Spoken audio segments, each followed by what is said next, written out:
we become like a garbage can for the rest of the world. They're throwing all their garbage into our country.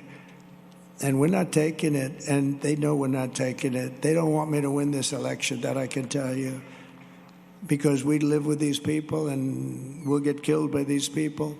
These are dangerous people. These are really dangerous people. There's nothing you're going to do about it to make them less dangerous. Immediately upon taking the oath of office, I will launch the largest deportation program in American history.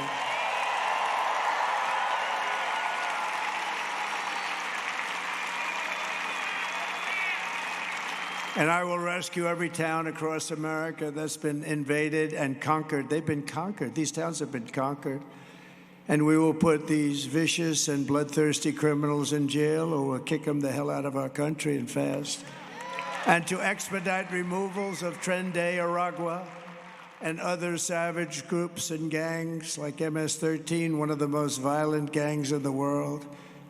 In Long Island, for whatever reason, they go to Long Island. 2 young girls, 16 years old, were walking to school, and they were captured by these animals, and they don't use guns because they're not painful enough. They use knives, and they cut the girls up into little pieces, killing them both. And they paid a price, but you know what? They should have never been in our country. I will invoke the Alien Enemies Act of 1798. We have to go back that far. Think of that, because that's when they ran the country a little tougher. To target and dismantle every migrant criminal network operating on American soil. And if they come back into our country, it's an automatic 10 years in jail with no possibility of parole, 0 possibility.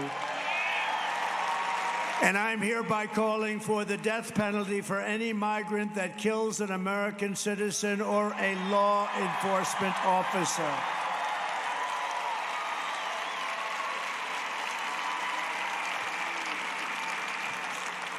I will end catch and release. I will end all migrant flights. They fly them in here by the hundreds of thousands. They fly right over the borders. It's not even believable. I will outlaw sanctuary cities, and I will ban all welfare and federal benefits for illegals, and then they won't come. They won't come. Kamala Harris is so incompetent and so unfit that she's obviously disqualified from being president of the United States. Anybody that would have put up with this, she never even called. You know, the Border Patrol, they endorsed me last week. And in the endorsement, it was full-throated. And they've endorsed me every year. I mean, they're great, because we had some great 4 years. We had it done. All they had to do is leave what we had, but they didn't want to do that. But the Border Patrol endorsed me, and endorsing me, they said she is the worst there has ever been. She's not going to be allowed to destroy our country like she destroyed San Francisco and like she destroyed California. And you see what's happening there. Everybody does, and everyone knows it, but no one respects her. No one trusts her. No one takes her seriously, from humiliating our country in Afghanistan with Crooked Joe, to the war in Ukraine, to the nightmare on our border, to her inflation catastrophe, to her egregious hurricane response, which was worse maybe than even Katrina. Kamala Harris is a train wreck who has destroyed everything in her path. To make her president would be to gamble with the lives of millions of people. She would get us into a World War III guaranteed, because she is too grossly incompetent to do the job. She's not going to be able to deal with President Xi or Putin or Kim Jong-un or anybody. And then all of your sons and daughters will end up getting drafted to go fight for a war in a country that you've never heard of. Our enemies are laughing at her. They're laughing at us. But if we win, our enemies won't be laughing anymore. I tell you, they're not going to be laughing anymore. They're not going to be laughing. Viktor Orban, he's the head of Hungary, a very powerful man, very strong man. They said, you bring back Trump, you're not going to have any more problems. When he was president, we didn't have any problems. Now, I wouldn't use this term, but he did. He said, China feared him, they were afraid of him. Russia feared him, they were afraid of him. Look what I did to Russia. I ended Nord Stream 2. Nobody ever heard of Nord Stream 2. Nord Stream 2 was a pipeline that covered all of Europe. I said, you mean we're protecting you through NATO and you're giving them billions of dollars a month for their energy? That's no good. I ended it, boom. When Biden came in, he approved it. And then they say, oh, Trump was very friendly with Putin. No, Putin would say, this is not a great friendship. But I had a relationship. And, they're a nuclear country, so are we.